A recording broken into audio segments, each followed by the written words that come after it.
Bingo Blitz rules. If your bingo has ads in it, That's not a bingo. if it doesn't have the coolest tournaments, mini games, and the most breathtaking design, Nope, not a bingo. if your bingo moment makes you feel so excited that you just want to burst in joy and scream out loud, bingo! Sorry, so you're playing... Bingo Blitz? Now that's a bingo. Discover a world of excitement with Bingo Blitz, the #1 free bingo game. Download Bingo Blitz and play for free. Now that's a bingo. Ryan Reynolds here from Mint Mobile. With the price of just about everything going up during inflation, we thought we'd bring our prices down. So to help us, we brought in a reverse auctioneer, which is apparently a thing.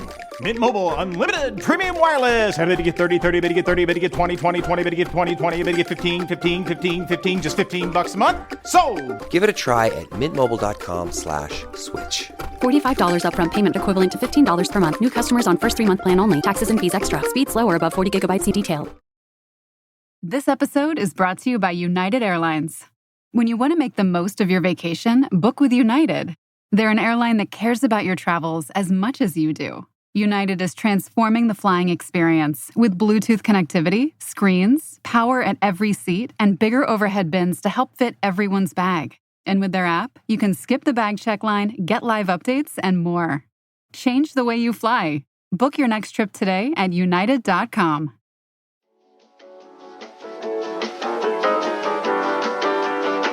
Hi, hello. Welcome to a brand new episode of See You Next Tuesday, where we read the results of last week's episode of But Am I Wrong? And we also read your replies. And sometimes we even have updates.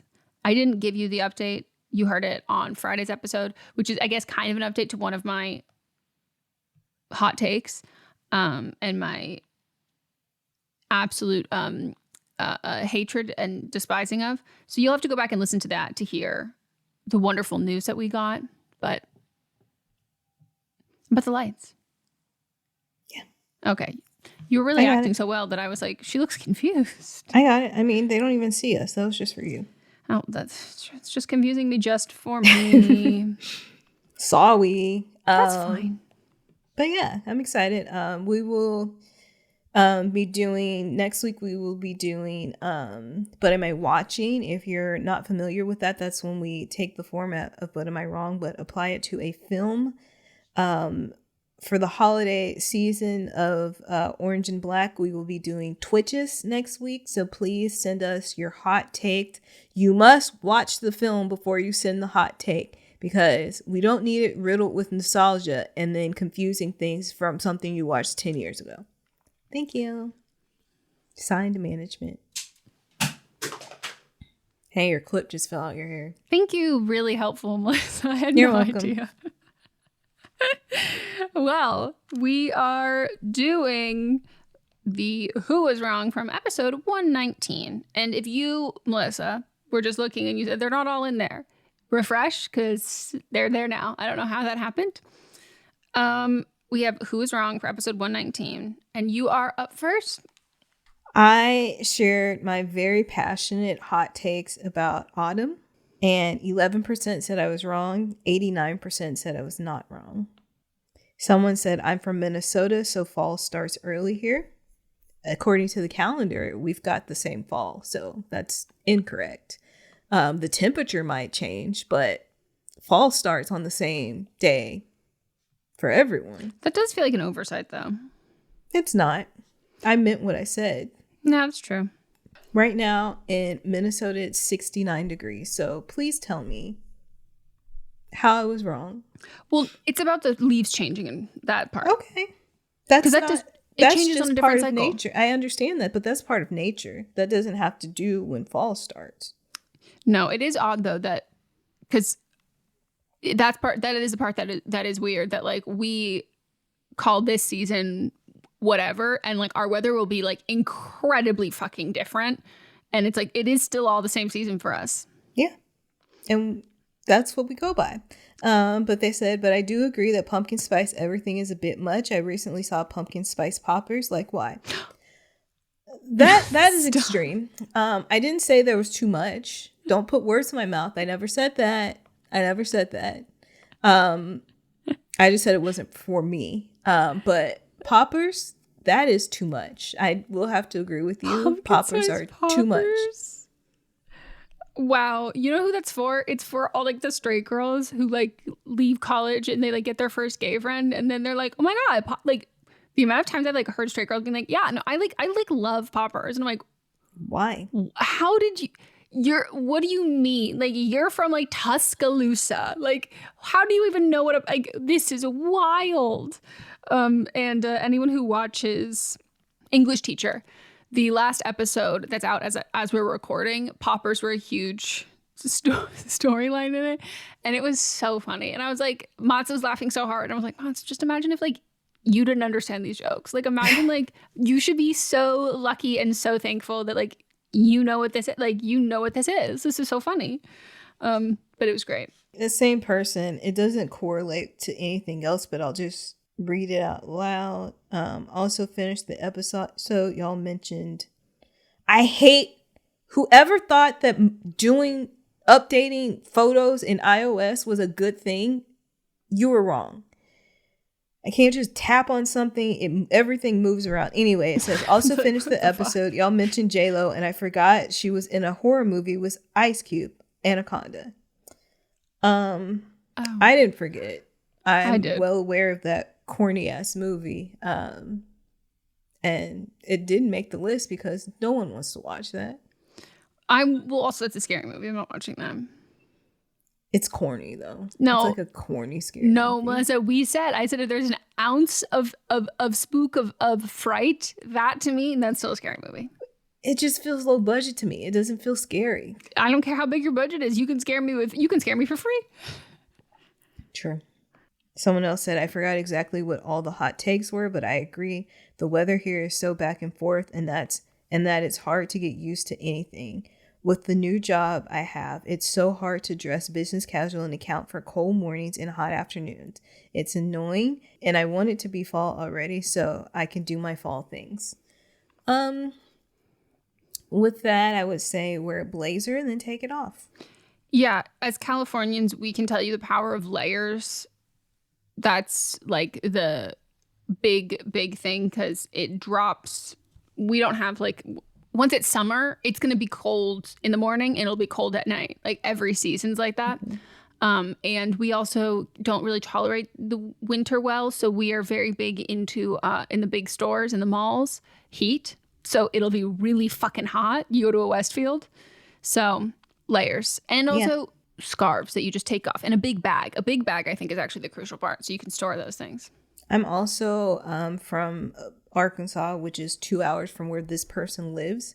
We're bordering neighbors. And I will distinctly forever and always remember that I went to work one day. This was during what would have been spring break, but I wasn't in school. I went to work and I had on shorts, and by 4:00 it was snowing. And I'm not a person that wears shorts just because it's like 50 degrees outside. I'm not a person that I wear shorts when it's 80 degrees outside. I drove home in the snow. That's insane. Yes. That's crazy. So I understand like weather-wise because we have the same weather. We have the same news stations that go between. It's intense. It's a lot, but wear layers, as Megan just said. Mm-hmm. Barbecue is for whenever your heart desires it, and grilling is not the same thing. Basic ass white dads, quit it. Agree. Yep. I think I did a rant about that before. Then we have my hot take. Megan reminds us that words have meaning, and the word in question was doxing. 0% said I was wrong. 100% said I was not wrong. And someone said, I think part of the issue is also people wanting to feel important, as if saying they were doxxed or whatever the situation is, it makes whatever they experience more significant. Yeah, I think that's a huge part of it because like it's because I'm not trying to downplay someone saying like you should die. That's like without a doubt like horrible, but that is not a death threat. You know, like a death threat is saying, I'm making a threat on your life. Like I'm coming to kill you and your family. It's very different than saying your family should die. And like they're both bad, totally, but they do have different meanings. And I feel the same way about doxing. Someone else said, this is a really good example. Doxing is like breaking HIPAA. Getting called out for stupid shit you say online is legal and should be done more often. Yeah, that like a lot of people, like if you say something like, oh, this is breaking HIPAA. And it goes, no, that's not breaking HIPAA, but it is still unethical or it is still bad. And so I think like when we have these overarching terms that it's like, oh, they are bad if they are deemed this. And it's like, no, there's a ton of fucking gray area. And there's also things that are legal that are bad that like we should call out and say that they're bad. But I think when we use the wrong meanings for them, then it feels like A, those words lose meaning, but then B, the bad stuff that happens in between in that kind of gray area is now no longer deemed bad enough until it reaches this thing that is considered illegal or a fireable offense or whatever. So yeah, I agree with that one. And that is it for this one. I just MailChimped my marketing. You MailChimped your what? I MailChimped my marketing with AI to create an effective marketing campaign in minutes. No, MailChimp and Way. Yes, MailChimp and Way. Now I can hyper-personalize my campaigns across email and SMS. You can do all that with MailChimp? What did I just MailChimp and say? MailChimp your marketing with the #1 AI-powered email marketing and automation platform, Intuit MailChimp. #1 based on publicly available data on competitors' customers. Plans vary. SMS available as add-ons. Visit MailChimp.com. Ah yes, the magnificent Trolley Sourbright Crawler, also known as Trollicus brightolus. The worm's captivating neon colour makes it an easy gummy prey. Trolley! It's a surprisingly sour, invitingly chewy, staggeringly snackable species unlike anything else found on this planet. Eat me! Delicious. Visit Trolley.com to shop now. Trolley, eat me! Listen in.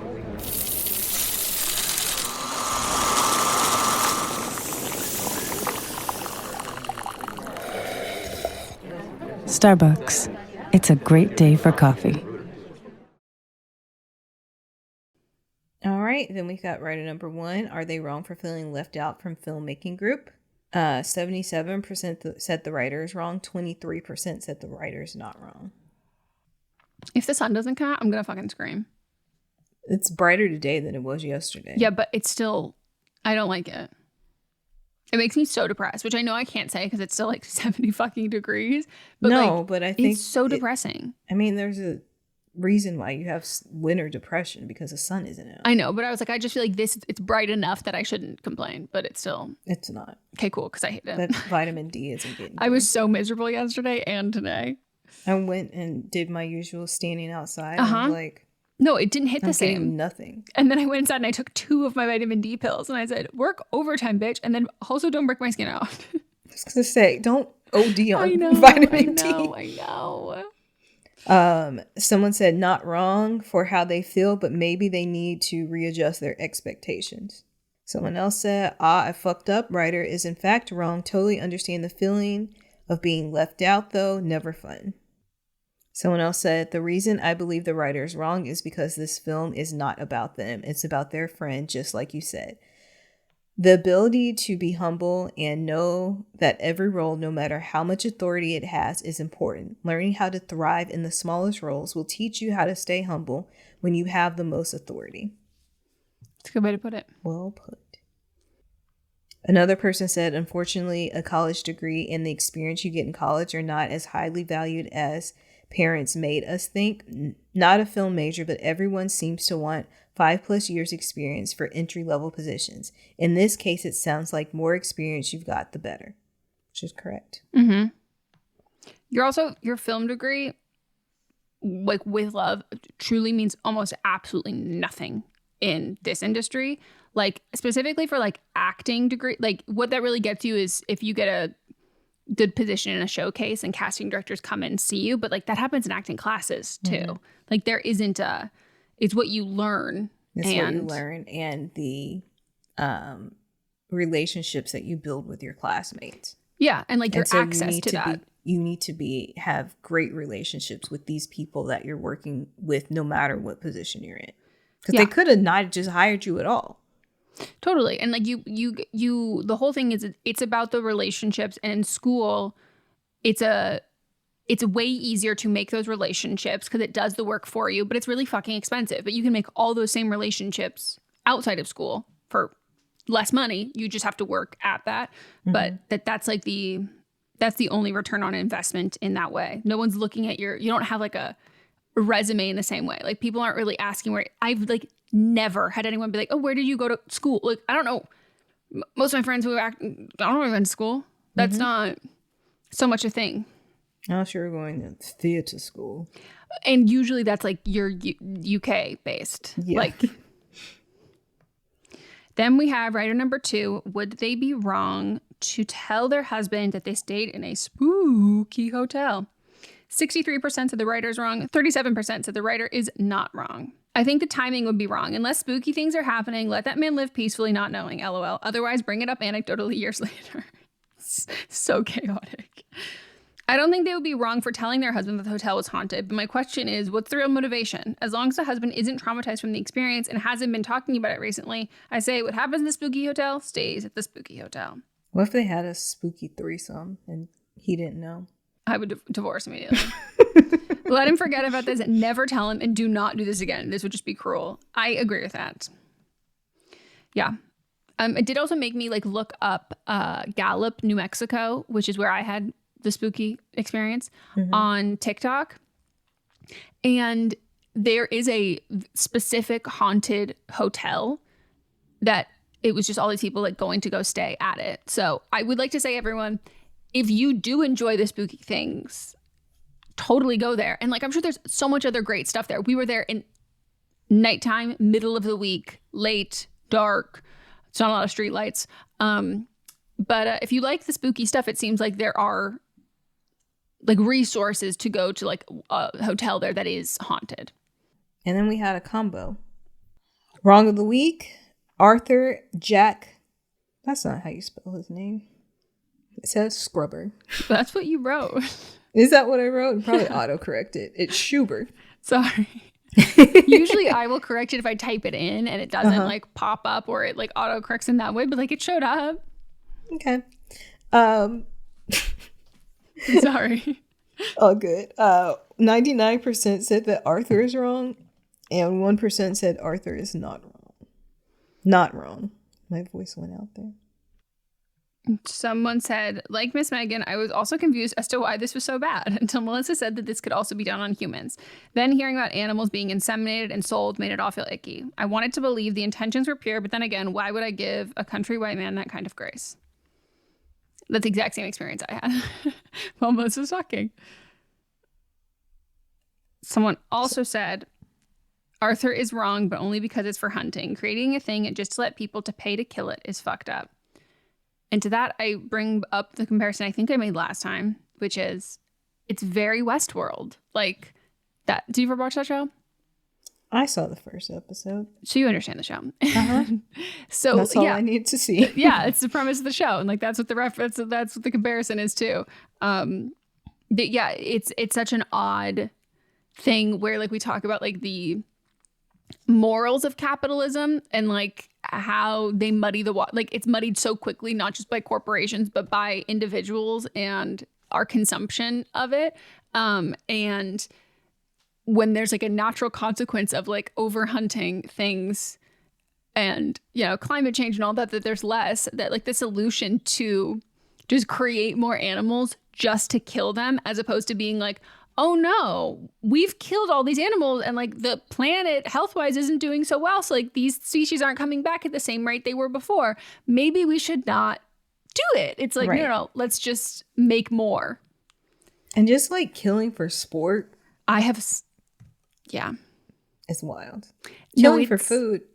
Totally fine. Killing for sport, the way that I think like it's crazy that we talk about like one of the precursors that is like identified in like actual academic work is if as a kid someone tortured, dismembered, or killed animals around the neighborhood, that was an indicator psychologically, that something was inherently wrong at that time, and that if that behavior went unnoticed or unchecked, led to further destructive behavior, specifically involving killing people. But then we like make an exception for like, no, but if you went hunting with your dad in the woods and you like covered yourself in camo print and like laid in the ground for like 4 hours and then you killed a deer and you cut it up together and then you post a picture on Instagram together holding a dismembered animal's head and you're only 7 years old, that has nothing to, those things are not the same at all. No, like, not what do traumatic you at all. mean? But like if you're so teaching weird. like this is what we did, this is how we clean an animal, this is how, like, that's different than just like prize. Well, I killed the biggest deer. Well, because these antlers are the biggest thing. Yeah, and like because the end goal of that is not like, did you have so much fun killing the deer? Yeah. It's like, hey, look what we made from this afterwards. And also like, you know, it's not just like, should we stuff it and put it in the living room so you can look at this? Right. What? That's weird. It's fucking weird. Travel is all about choosing your own adventure. With your Chase Sapphire Reserve card, sometimes that means a ski trip at a luxury lodge in the Swiss Alps with a few of your closest friends. And other times, it means a resort on a private beach with no one else in sight. Wherever you decide to go, find the detail that moves you with unique benefits at hand-selected hotels from Sapphire Reserve. Chase, make more of what's yours. Learn more at chase.com/Sapphire Reserve. Cards issued by JP Morgan Chase Bank, N.A. member FDIC, subject to credit approval. This episode is brought to you by Opill, the first over-the-counter daily birth control pill available in the U.S. Opill is FDA approved, full prescription strength, and estrogen-free. Plus, there's no prescription needed. Finally, the days of needing a prescription for birth control are over. Opill is available online and at most major retailers. Take control of your health and reproductive journey with Opill. Birth control in your control. Use code BIRTHCONTROL for 25% off your first month of Opill at Opill.com. With Ring cameras and doorbells, it's easy to keep every fright in sight. See who's there. Keep your scaredy cats company. Oh, it's okay, sweetie. I'll be home soon. And protect your crypt from the real monsters. Oh, come on. The sign says take one. Find dead simple ways to stay connected right now at ring.com. I saw a kid fishing on TikTok with his family, and you know, I don't love when people center their children in their content whatsoever. But I was looking at the comments because it was like about catching fish, and he was having a like fish fry for his like 6th birthday, and he was like really excited for it and like wanted to catch the fish themselves. I was like looking in the comments, and I was like, I wonder if like people are gonna be mad at this. And they like weren't. And like, I wonder if maybe I didn't scroll enough in the comments or whatever, but people were in my camp. And I will say, I don't think that I aligned probably even with this family or the audience of this channel politically, whatever. But that like, they like caught the fish. He was like so excited. He would kiss the fish and then hand it to his brother, and his brother would kiss the fish. And then he said things like, oh, the fish is like wiggling. He doesn't want us to eat him. I'm sorry. We're going to eat you later. And like was being like so frank about it. And then his dad's showing him how to like he's like, and this is how we fillet it. And they don't show it on camera, obviously. But he's like holding the same way he's excited, holding up the fish. He's holding up the fish fillets. And then he's like eating it afterwards. And he's like, I'm so proud of myself. This is so exciting. Like, this is so good. And I was like, and it's crazy to me that people view all of what he would have done, which is, and take in mind how they caught them, was they had a basket that they caught them in. They weren't even catching them with a line and going through the mouth. They had the trap set. And I was like, it's so crazy to me that like people view this as the inhumane version. But when you have you're casting your line out and you're hooking them through the lip and then you're dropping them back in the water, that was more humane. And like when they dropped the ones that were like too small or whatever, like they didn't make a whole ordeal of it being like, and this is the nice thing to do. I'm like, that's crazy that you view that as like the better version. It's just so odd. But I will say the food looked like it could have used more seasoning, but it did make me, it's fresh though, crave a fish fry. Yeah. It was just specifically when you have a breaded chicken or a breaded fish, whatever, it's the color. Yeah. You know? There's a fish place, like 2 fish places down the street from me that are known for frying fish. Like you can legit bring your own fish there and they'll cook it for you. But they also have just fresh catch fish. So I wish I liked fishing. I don't. It's just not for me. No, but like I don't wish I liked it. I love an outdoor activity that is like slow and then exciting. Like I like that kind of thing. I don't like a high energy or high adrenaline thing for like an extended period of time. So I like that part of it. I don't like the trauma that I have of remembering when my dad got the hook through his finger, and that's the part that I will always be afraid of. Yeah. No, thank you. No, thank you. No, thank you. No, thank you. Unrelated, but my high school reunion was this past weekend. Oh, so you went, obviously. Yeah. I was in contact with someone that I was close with in high school. We didn't like remain friends after high school, but it was to no fault. She's not a Republican, as far as I know. Not a Republican. And if she is, she's keeping it to herself. And she's keeping it to herself. And she was asking if I was coming, and I was like, didn't even know it was happening. And then I clicked on the website for the reunion. I'm all over that fucking.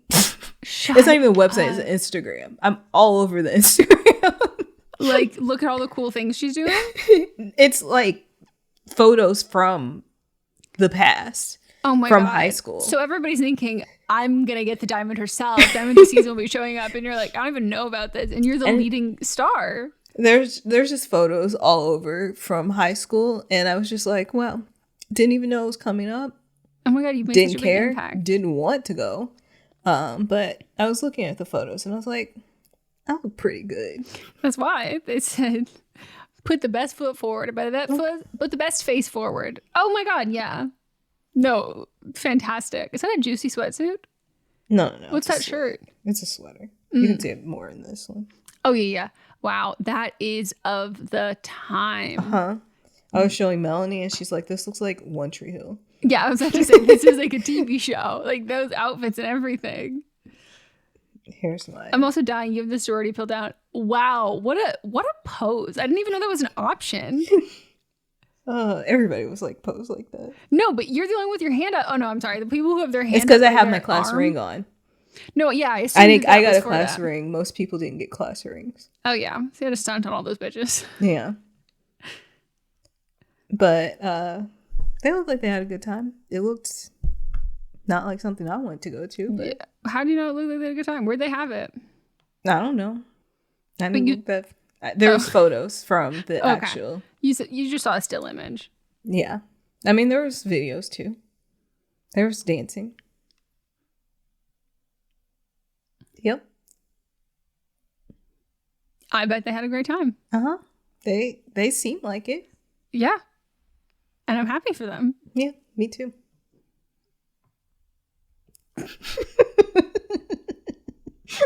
And from those pictures you've shown me, I bet that was a time. Mm-hmm. Exactly. Meghan is doing actually her signature dance move. I don't know why she's acting like. Because I'm aware of my culture, Melissa. No one can read my people like me. If you've seen Meghan dance before.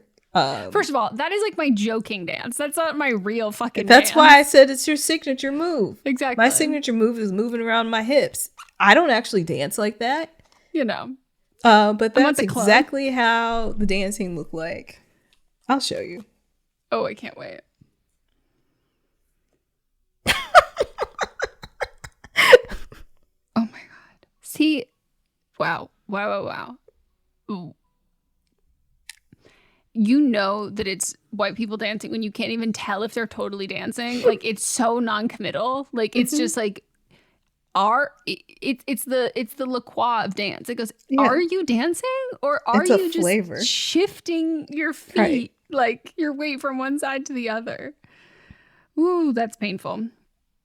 Happy for them. Hope they had fun. Mm-hmm. And the last thing I'll say is I was showing Mott's. I think it was the like the scram audio. Mm-hmm. It was one of those audios, and he was like, "Wait, I want to see more with that." And we stumbled upon a TikTok where someone said something like it was what they had written on the screen was something about my husband slamming my clam.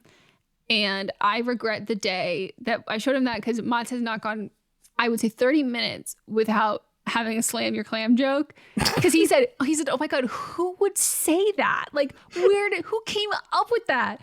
And then I made a joke. I was like, because you want to think. Like, he like acted so like, oh my God, and then will not stop saying it. And I literally had to, I was like, I'm sending you to the bedroom.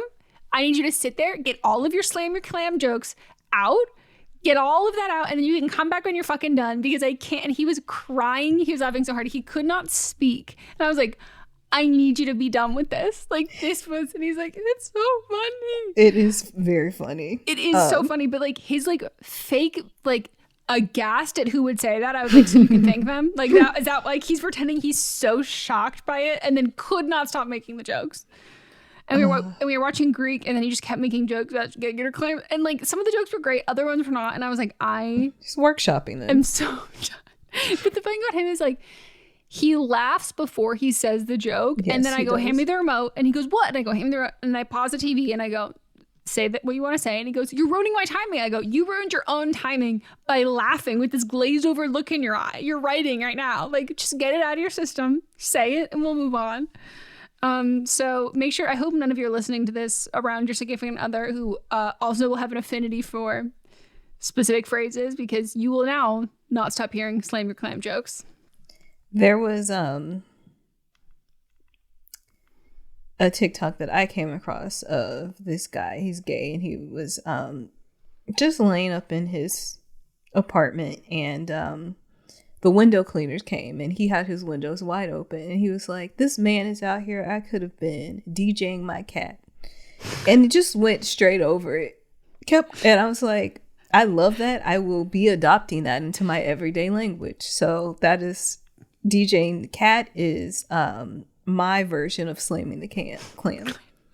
I love when people just like drop some sort of like epic phrasing like that, like Shakespearean phrasing. Yes. And they move on right past it. And I go, I actually need to get deeper in your brain, because I know that there are ones that you would have done a much bigger lead up. This was child's play for you. Right. What else are we saying? Uh-huh. Help and me I out. Immediately followed, because I knew that they would have so many more gems in there. Yep. That's so funny. That's a good one too. And it also, like, you know, doesn't feel to me as violent as slamming of a clam. But I do like slamming the clam. Yeah. It's just unfortunate that you actually don't know that it became like a your mom joke, because everything I said, to my own fault, could then be followed up with slam your clam. And I'm like, fucking, like, I was walking right into it, that it became like, it was so universal, everything we saw on TV, and it was just inundated by the slamming of the clam. I did see it. It didn't really hit me the same way it hit Mott's, but It hit him hard. Hit him right in the clam. It slammed his clam. It slammed his fucking clam. But I haven't brought it up in like a couple days, and as of now, I haven't heard it all day. So he might have forgotten. Fingers crossed. Okay. Well, we hope you all enjoyed hanging out with us. Don't forget to vote for the next Who Was Wrong from But Am I Wrong? And we will read your responses next time. And this one coming up, like Melissa said, we've got film. We've got cinema for you. Spooky cinema. Twitches. Get your wands ready.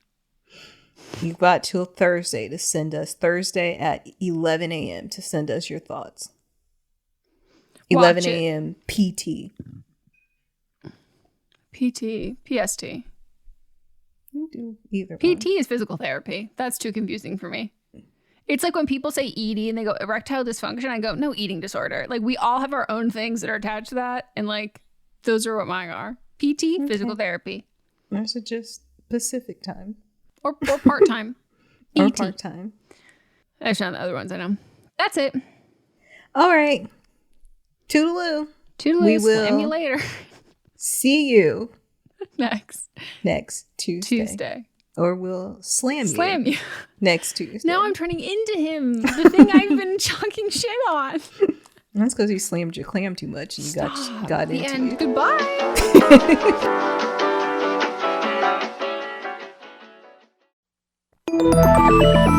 Listening to a podcast should be time well spent, and I promise it will be if you'll give this podcast a try. It's called Something You Should Know. I'm the host, Mike Carruthers, and in every episode, I talk with leading experts on topics I know you will find fascinating.